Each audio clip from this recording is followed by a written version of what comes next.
Assalamualaikum warahmatullahi wabarakatuh. Perkenalkan, kami dari kelompok 5 yang terdiri dari Sukmawati dan Surti. Dalam video animasi ini, kami akan membahas terkait analisis produk Starbucks dalam menyesuaikan strategi pemasarannya di 10 negara. Berikut penjelasan dari kelompok kami. Setiap negara memiliki cara yang berbeda dalam menikmati kopi. Ada yang melihatnya sebagai bagian dari rutinitas pagi, ada yang menganggapnya sebagai momen untuk beristirahat, dan ada pula yang menjadikannya sebagai ruang untuk bekerja, berdiskusi, atau sekedar bertemu teman. Di tengah keragaman cara menikmati kopi itu, Starbucks hadir sebagai brand global yang mencoba memahami keunikan setiap budaya tersebut. Itulah sebabnya perjalanan untuk melihat Starbucks di berbagai negara tidak hanya berkaitan dengan minuman yang disajikan, tetapi juga tentang bagaimana brand ini menyesuaikan dirinya dengan karakter masyarakat setempat. Selama lebih dari 50 tahun, Starbucks berkembang dari sebuah kedai kecil di Seattle menjadi jaringan global yang beroperasi di puluhan negara. Namun yang menarik bukan hanya jumlah gerainya, melainkan bagaimana setiap gerai di setiap negara dibangun dengan pendekatan yang berbeda. Starbucks tidak hanya menawarkan produk yang sama di seluruh dunia, tetapi juga menyesuaikan desain ruangan, suasana, bahkan menunya agar sesuai dengan kebiasaan, gaya hidup, dan preferensi pelanggan lokal. Dalam presentasi selama 1 jam nanti, kita akan melihat bagaimana pendekatan ini diterapkan di 10 negara yang memiliki karakteristik budaya dan pasar yang berbeda, seperti Amerika Serikat, China, Jepang, Korea Selatan, Inggris, Kanada, Australia, Indonesia, Brasil, dan Meksiko. Setiap negara memiliki cerita tersendiri tentang bagaimana Starbucks beroperasi dan bagaimana masyarakatnya menerima brand ini. Ada negara yang menjadi pasar terbesar, ada yang tumbuh dengan sangat cepat, dan ada pula yang menjadi contoh keberhasilan Starbucks dalam memahami budaya setempat. Ketika membahas Starbucks di masing-masing negara, kita tidak hanya melihat angka-angka pertumbuhan atau strategi pemasaran. Kita juga melihat bagaimana desain bangunannya mencerminkan budaya lokal. Apakah itu lewat pemilihan material, tata ruang, pencahayaan, atau elemen visual yang digunakan. Beberapa gerai dibangun dengan gaya modern dan cepat, cocok untuk masyarakat dengan ritme hidup tinggi. Sementara di negara lain, Starbucks dibuat lebih tenang, lebih hangat, dan lebih fokus pada nilai komunitas.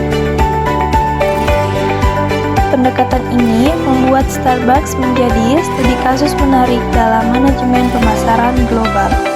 Brand ini menunjukkan bahwa untuk bisa diterima secara luas, sebuah perusahaan tidak cukup hanya membawa identitasnya sendiri, tetapi juga harus mampu membaca karakter wilayah yang ia masuki. Di sini letak kekuatan Starbucks, seperti kemampuan untuk mempertahankan konsistensi global tanpa menghilangkan fleksibilitas lokal.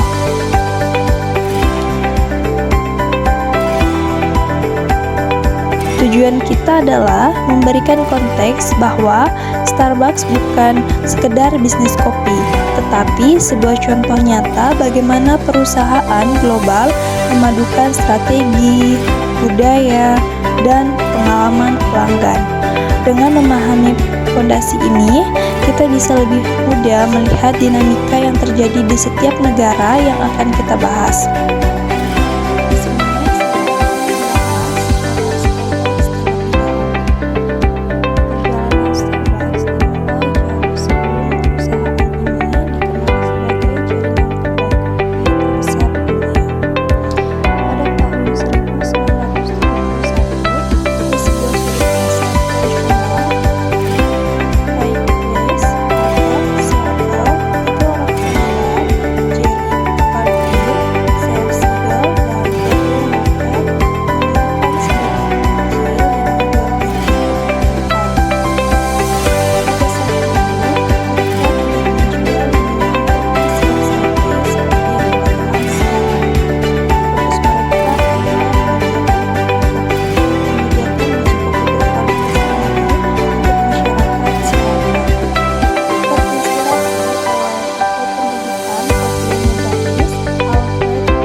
kopi yang dijual di kedai-kedai itu, melainkan sebuah pengalaman. Ia pun memiliki visi baru bahwa budaya kedai kopi Italia ke Amerika. Ketika ia kembali ke Seattle, dia mulai mengusahakan ide untuk mengubah Starbucks menjadi kedai kopi yang menyajikan minuman espresso. Namun, para pemilik awal menolak ide tersebut. Mereka tidak ingin Starbucks berubah dari konsep awal mereka sebagai kopi.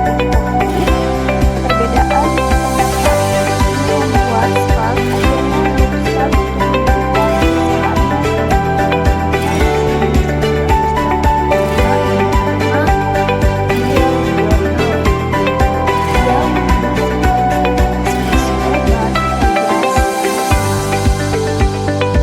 Dua Giornale berkembang secara cepat pada tahun 1987. Scott berhasil membeli Starbucks serta seluruh asetnya.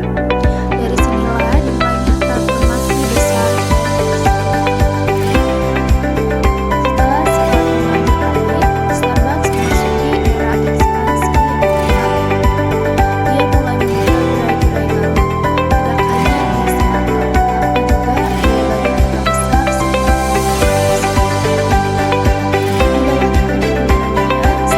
seperti identitas baru, seperti sebuah tempat tinggal selain rumah dan kerja.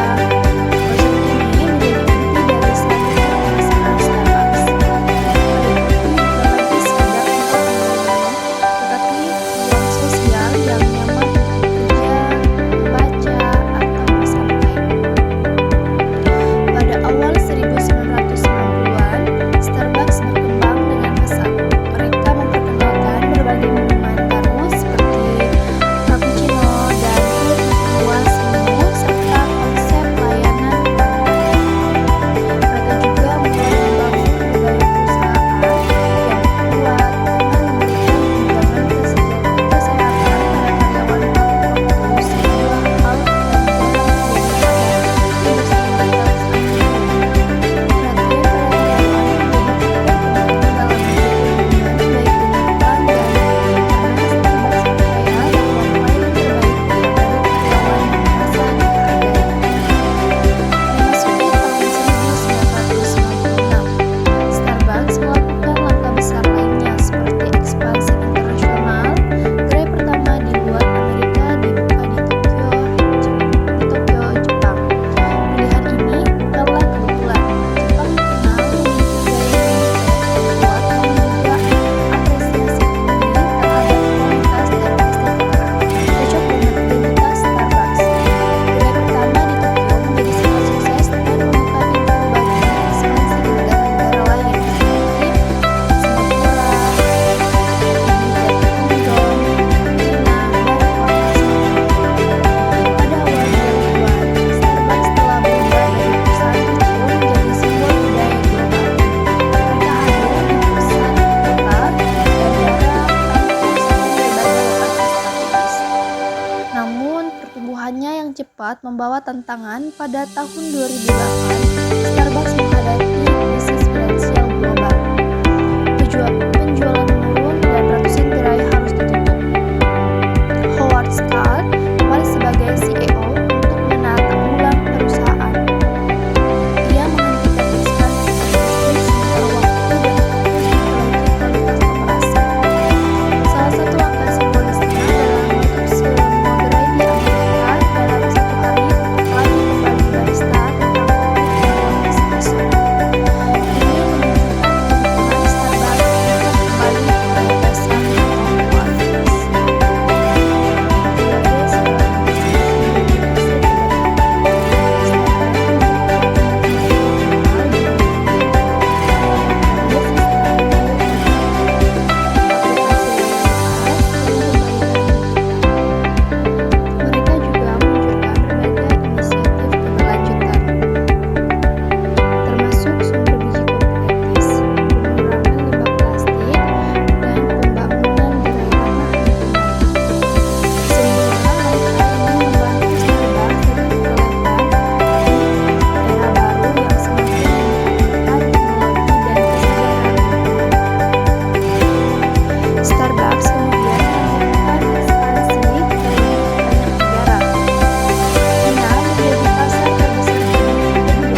Kita sebenarnya sedang membahas fondasi dari seluruh perjalanan global perusahaan ini.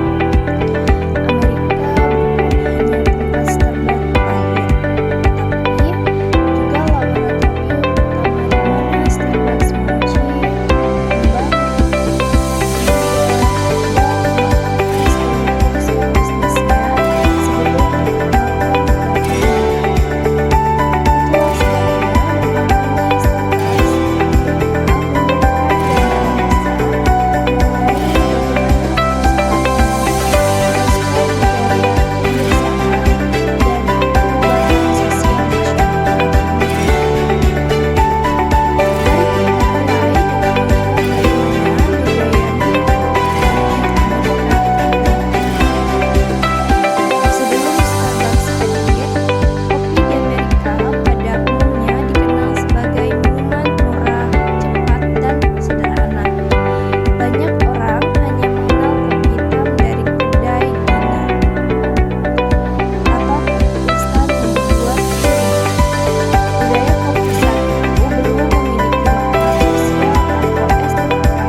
seluruh konsep bisnisnya sebelum diperkenalkan kepada dunia.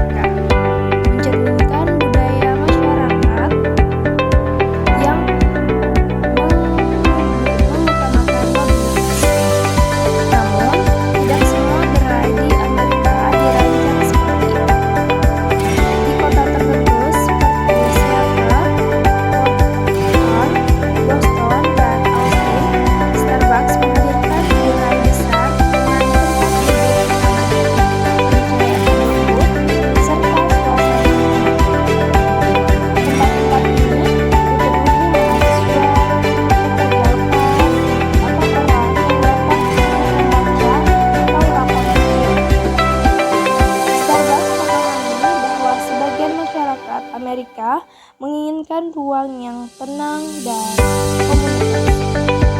Oleh karena itu, desain interior Kai di kota-kota seperti ini lebih mengutamakan kenyamanan visual dan fungsional. Salah satu aspek menarik di Starbucks di Amerika adalah bagaimana perusahaan ini menjadi simbol identitas konsumsi masyarakat global. Di kota-kota besar, Starbucks bukan sekedar kedai kopi. Dia menjadi bagian dari grup orang membawa gelas Starbucks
Starbucks tumbuh bersama perubahan sosial, digitalisasi, dan dinamika budaya urban.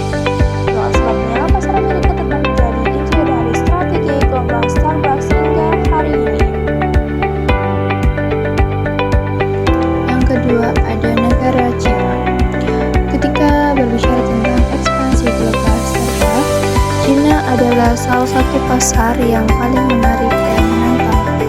Negara ini bukan hanya pasar terbesar kedua bagi Starbucks setelah Amerika Serikat, tetapi juga menjadi simbol bagaimana brand internasional harus berhadapan dengan tradisi kuat, budaya minum yang sangat berbeda, serta dinamika ekonomi yang cepat berubah.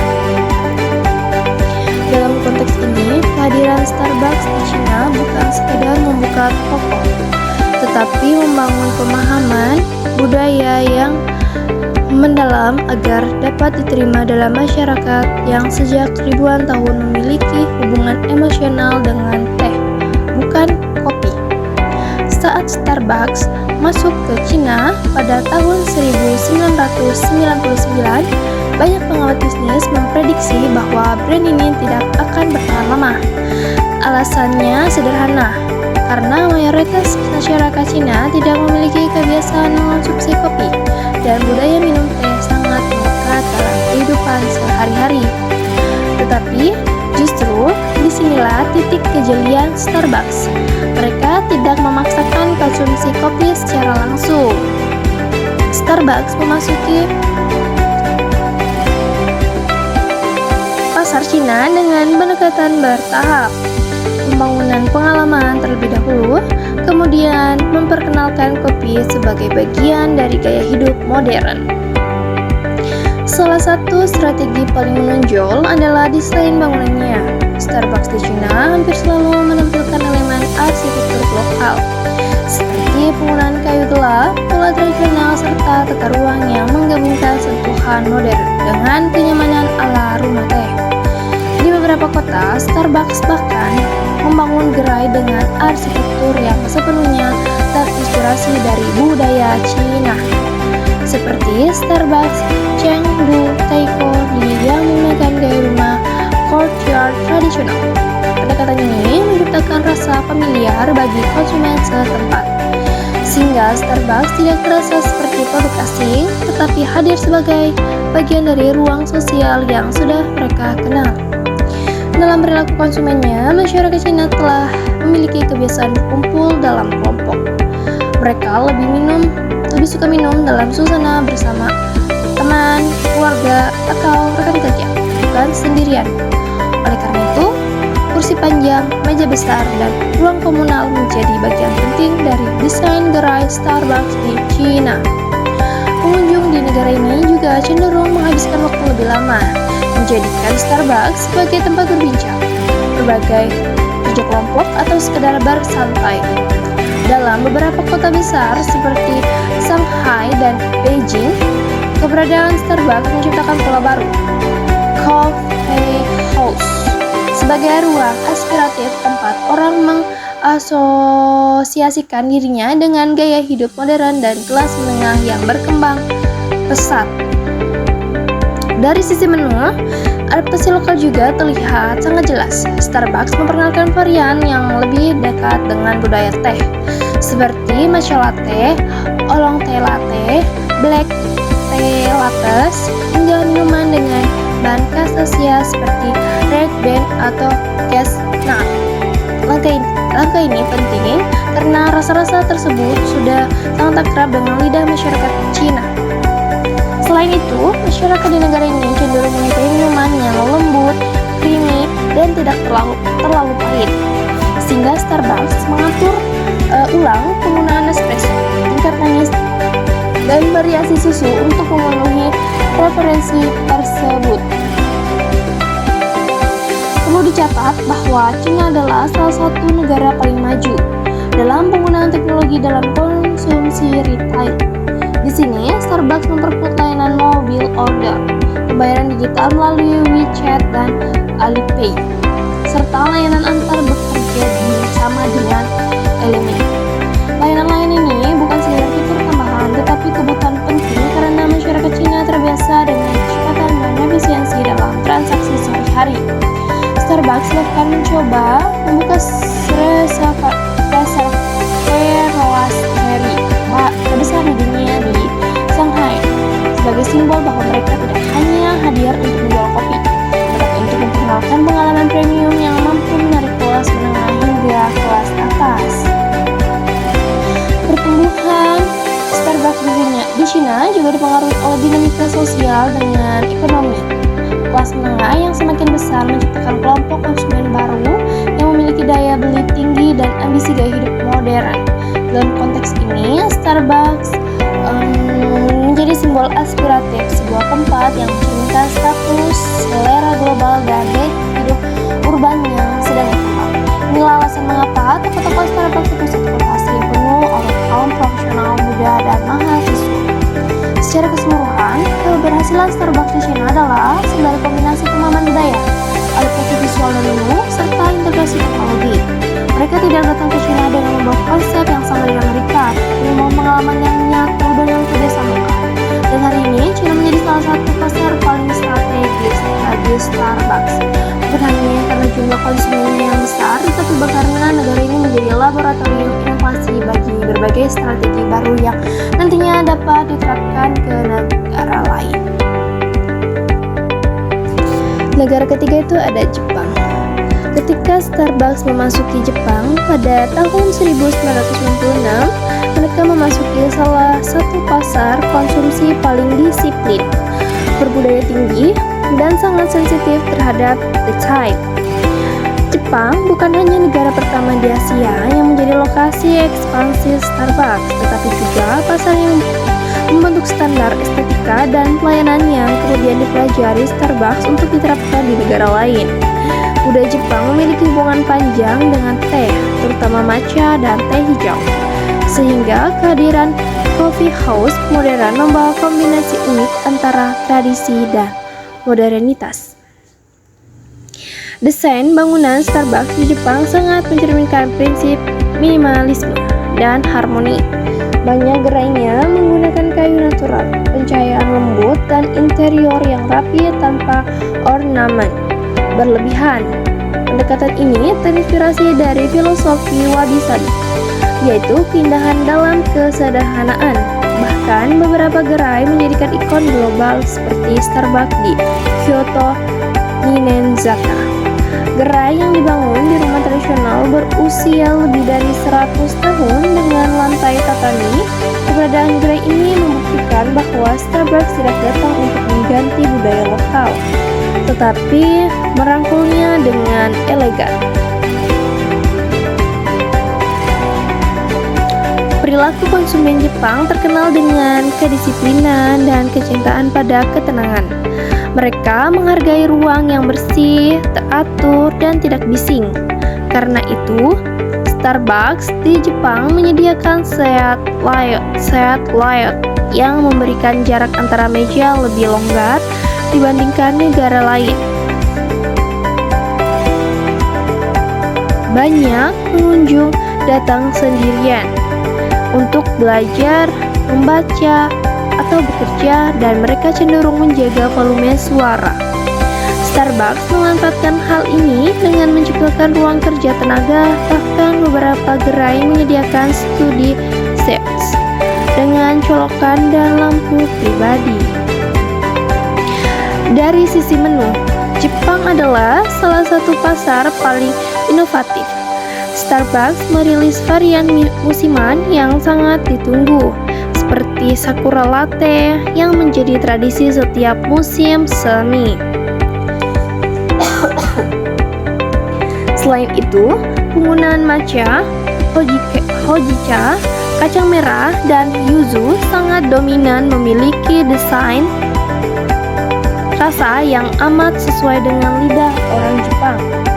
Bahkan, Frappuccino di Jepang sering memiliki desain dan ornamen khusus yang tidak dijual di negara lain, menunjukkan percampuran budaya pop Jepang dan kreativitas Starbucks. Ekspansi Starbucks di Jepang juga terkait erat dengan budaya hadiah dan koleksi.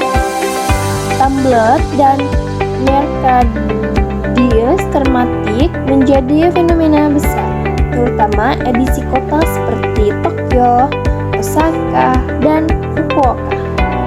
Konsumen Jepang sangat menghargai desain sehingga Starbucks menjadikan negara ini sebagai salah satu pusat inovasi merchandise global. Pada akhirnya, Jepang adalah contoh bagaimana Starbucks dapat menyatu dengan tradisi tanpa kehilangan identitas globalnya. Adaptasi visual, pengalaman tenang, dan menu lokal menjadikan Jepang salah satu pasar paling stabil dan dihormati dalam jaringan Starbucks dunia. Negara keempat itu ada Korea Selatan. Korea Selatan adalah salah satu pasar paling dinamis, modern, dan cepat berubah untuk Starbucks.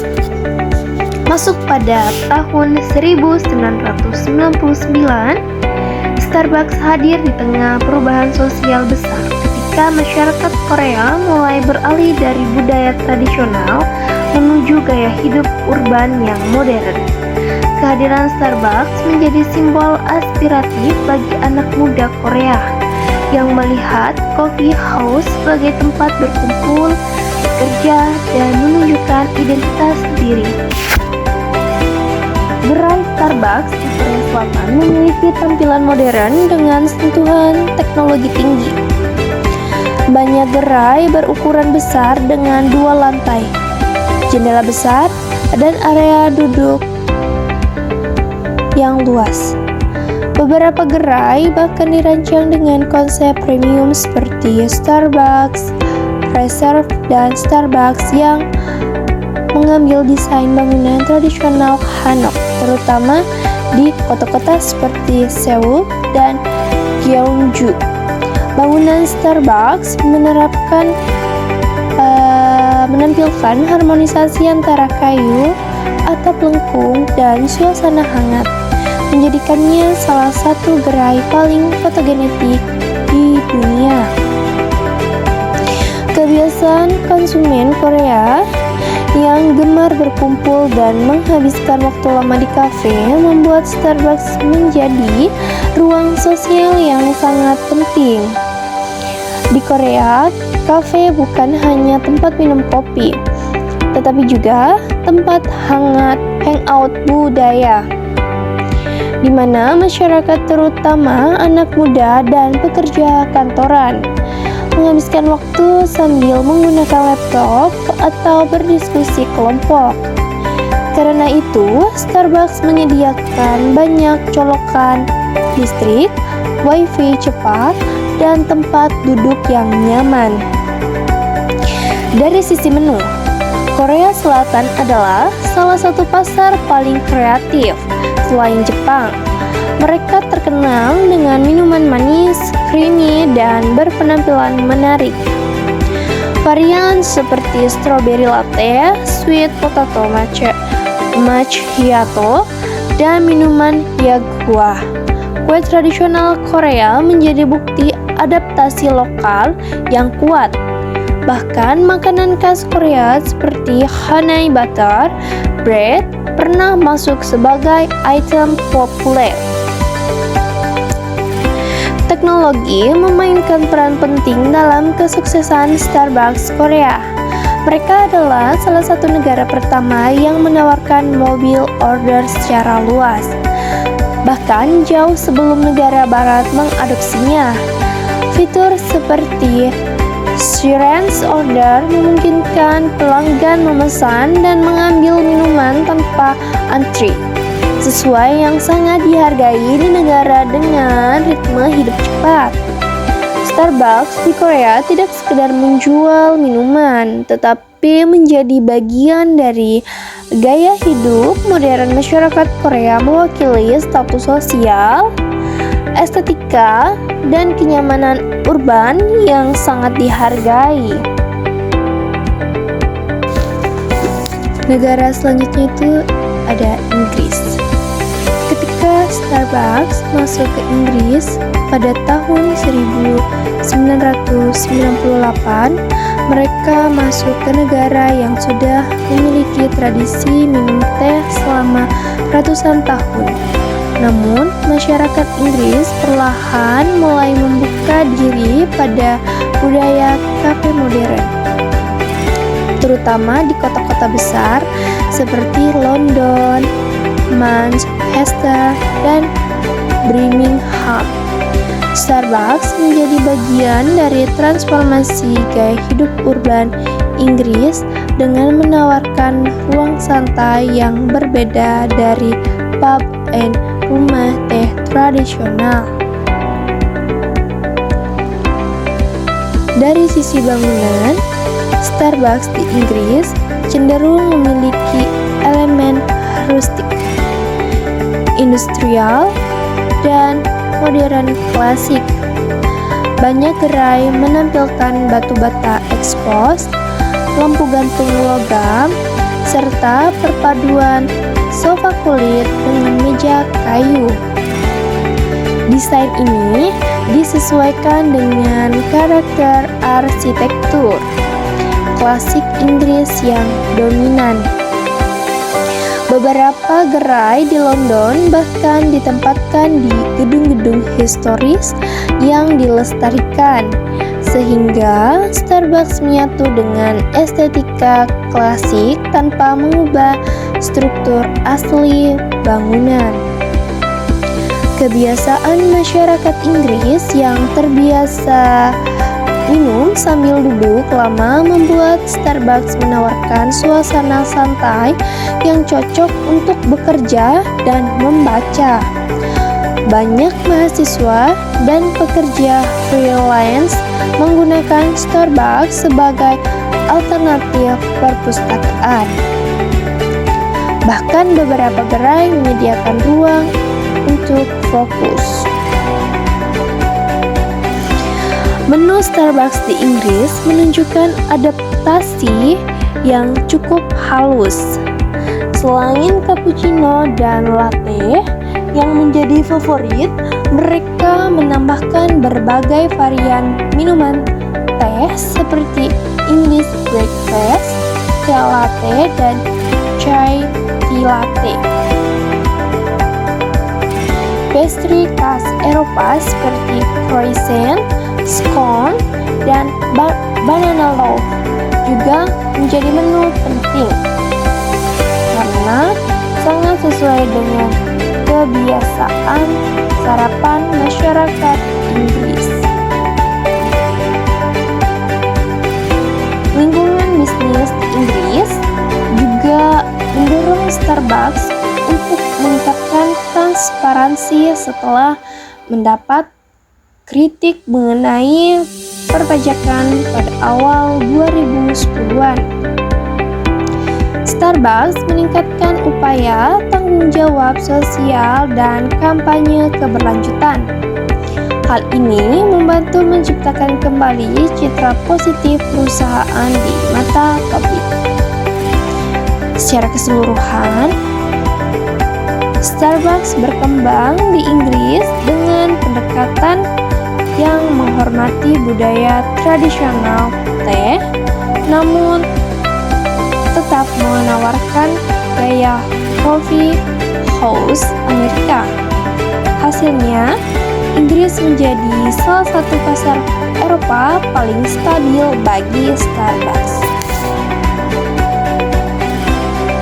Selanjutnya, negara keenam, Kanada.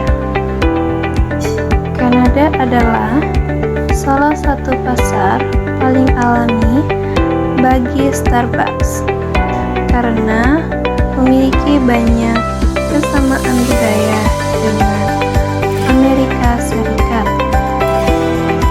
Masuk pada tahun 1987, Starbucks Kanada berkembang di lingkungan yang sudah memiliki budaya minum kopi yang kuat. Namun, perbedaannya terletak pada fokus konsumen Kanada terhadap kenyamanan komunitas dan suasana yang ramah. Bangunan Starbucks di Kanada biasanya menggabungkan unsur modern dan cozy dengan banyak penggunaan kayu dan warna hangat karena cuaca Kanada cenderung dingin dalam sebagian besar tahun. Starbucks menawarkan ruang yang terasa hangat dan nyaman, menjadi tempat perlindungan dari salju atau hujan lebat di beberapa kota. Jendela besar menjadi elemen khas, memungkinkan konsumen duduk sambil menikmati pemandangan musim dingin. Karakter masyarakat Kanada yang ramah, teratur, dan santai membuat Starbucks menjadi tempat berkumpul yang ideal. Banyak pengunjung datang sendirian untuk bekerja dengan laptop atau minum kopi sambil membaca. Starbucks di Kanada juga sering menjadi tempat komunitas lokal, terutama bagi mahasiswa di kota universitas seperti Vancouver, Toronto, dan Montreal.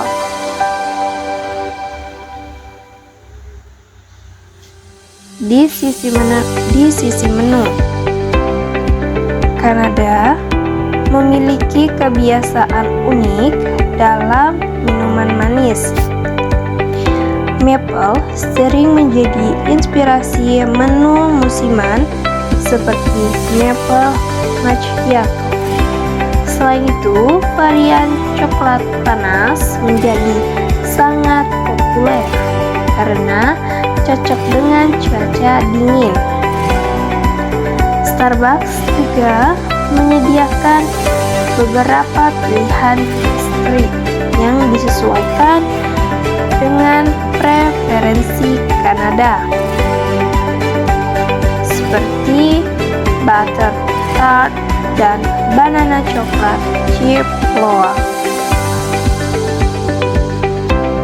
Di Kanada, keberlanjutan menjadi isu penting. Masyarakat sangat peduli pada lingkungan, sehingga Starbucks mengadopsi program daur ulang, penggunaan cup ramah lingkungan, dan donor makanan berlebihan lebih agresif dibanding negara lain. Dengan kenyamanan, komunitas, dan kesesuaian lingkungan, Starbucks menjadi bagian dari kehidupan sehari-hari.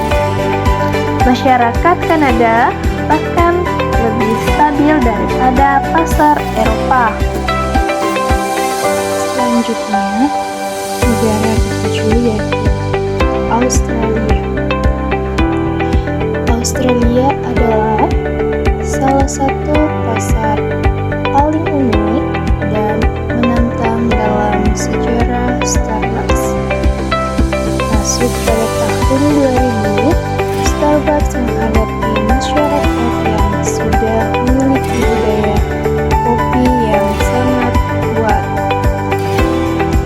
Berbeda dari banyak negara lain, Australia memiliki gaya kafe independen yang menawarkan espresso berkualitas tinggi, pelayanan personal, dan suasana santai. Karena itu, Starbucks tidak diterima begitu saja dan mengalami kegagalan pada tahap awal. Bahkan menutup sebagian besar tokonya pada tahun 2008. Bangunan Starbucks di Australia harus beradaptasi dengan lingkungan kafe lokal lokal yang sudah sangat matang. Tidak seperti negara lain yang menerima konsep global Starbucks. Masyarakat Australia lebih menyukai kafe kecil bernuansa lokal. Starbucks kemudian mengubah strategi membuka gerai dengan desain lebih sederhana dan fokus pada lokasi-lokasi wisata yang banyak dikunjungi turis. Bangunan Starbucks di Australia kini lebih kompak dan fungsional. Perilaku konsumen Australia sangat terkait dengan kualitas kopi. Mereka tidak menyukai minuman super manis atau varian berlebihan. Mereka lebih memilih flat white, cappuccino, dan latte dengan rasa espresso yang kuat. Setelah belajar dari kegagalan awal, Starbucks menyesuaikan tingkat kuarts, rasa espresso, dan kualitas biji kopi untuk memenuhi selera lokal. Selain itu, Starbucks mulai memfokuskan target konsumen pada turis dan mahasiswa internasional, bukan masyarakat lokal. Langkah ini membuat bisnis kembali stabil setelah restrukturisasi. Australia menjadi pelajaran besar bagi Starbucks. Tidak semua negara dapat didekati dengan formula global yang sama. Di sini, Starbucks belajar untuk lebih rendah hati dan lebih peka terhadap dominasi kafe lokal yang sudah mengakar kuat.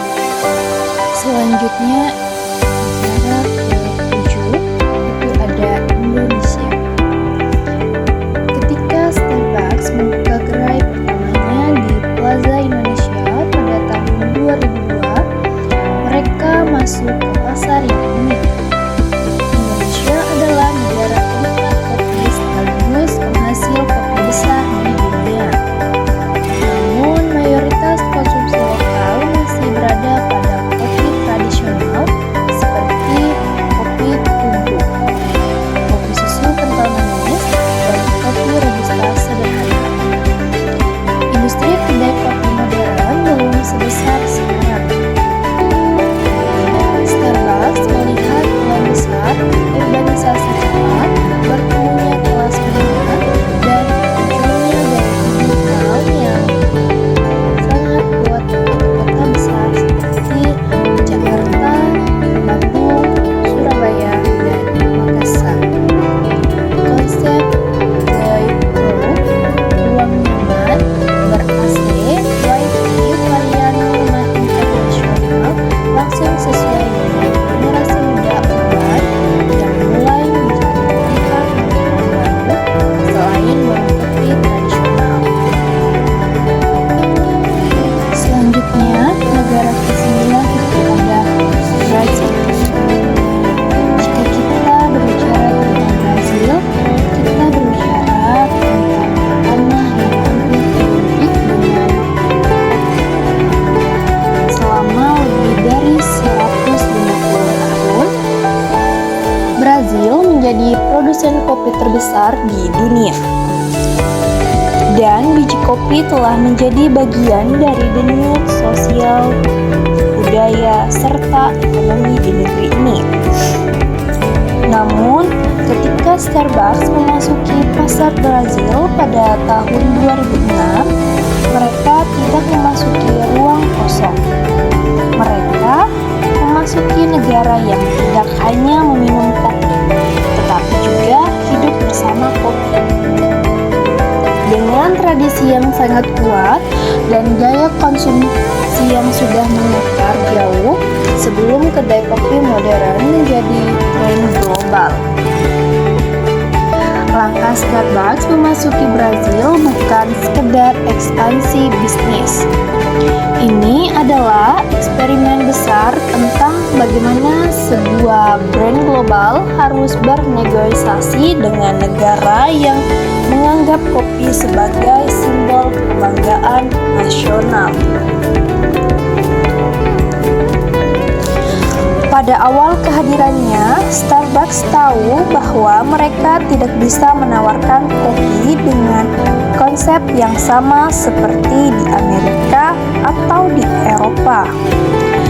Di Brazil, minuman paling populer bukanlah latte ataupun cappuccino, melainkan cafezinho.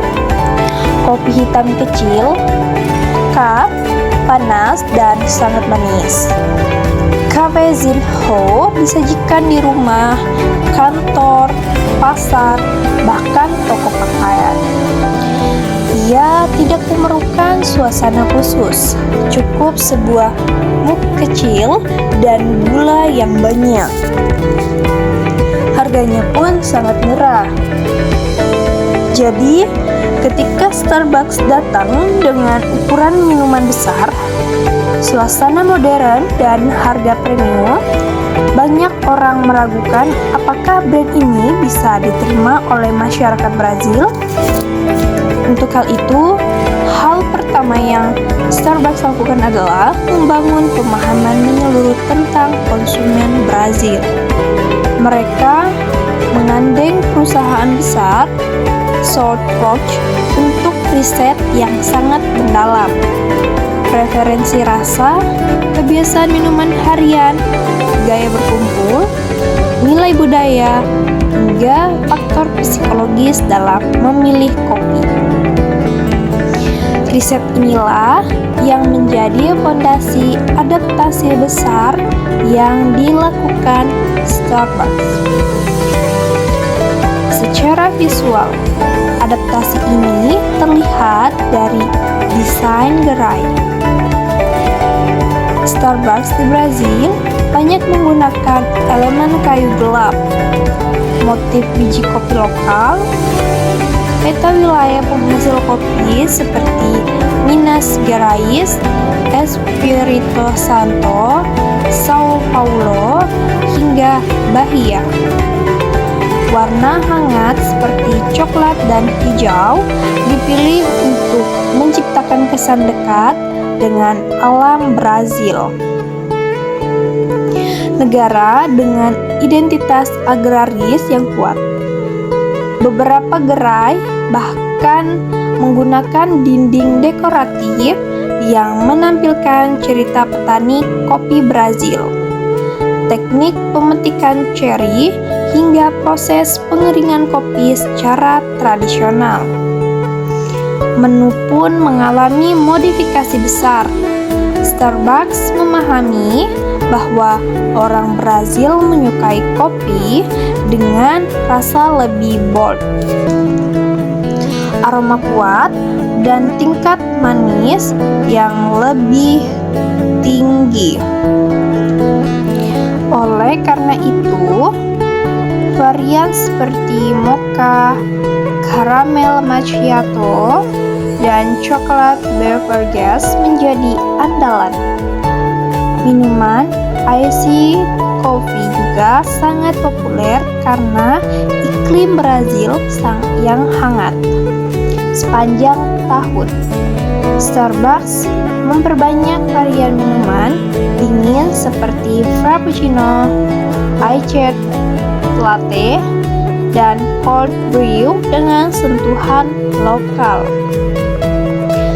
Untuk makanan, adaptasi yang paling sukses adalah pão de queijo, roti keju khas Brazil yang sangat disukai masyarakat dari berbagai lapisan, hidangan manis seperti brigadeiro, bolo de cenoura atau cake wortel coklat, dan kue coklat lembut yang masuk dalam menu sebagai pilihan pendamping kopi.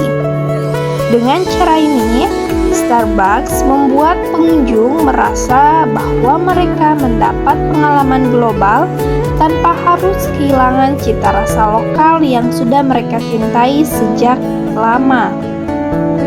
Namun, adaptasi terbesar Starbucks di Brazil bukan hanya tentang menu, melainkan tentang tujuan konsumsi. Di Brazil, kopi biasanya diminum cepat seperti ritual singkat sebelum bekerja. Yang terakhir ada dari negara Meksiko.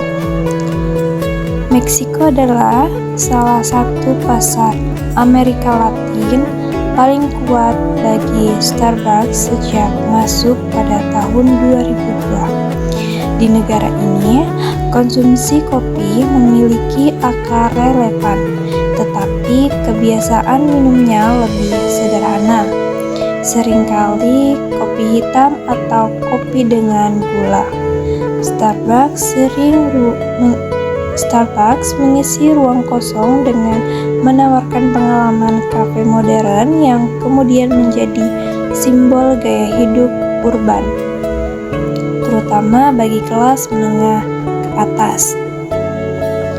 Bangunan Starbucks di Meksiko sering memadukan elemen modern dengan nuansa rustik khas Meksiko. Beberapa gerai menggunakan batu, kayu lokal, dan warna hangat seperti coklat gelap dan orange. Banyak gerai berada di pusat kota dan area komersial karena masyarakat Meksiko menyukai tempat berkumpul yang hidup dan penuh energi. Perilaku konsumennya memperlihatkan kecintaan terhadap suasana sosial. Pengunjung sering datang berkelompok, tertawa bersama, atau menghabiskan waktu lama. Karena itu, Starbucks menyediakan meja besar, kursi panjang, dan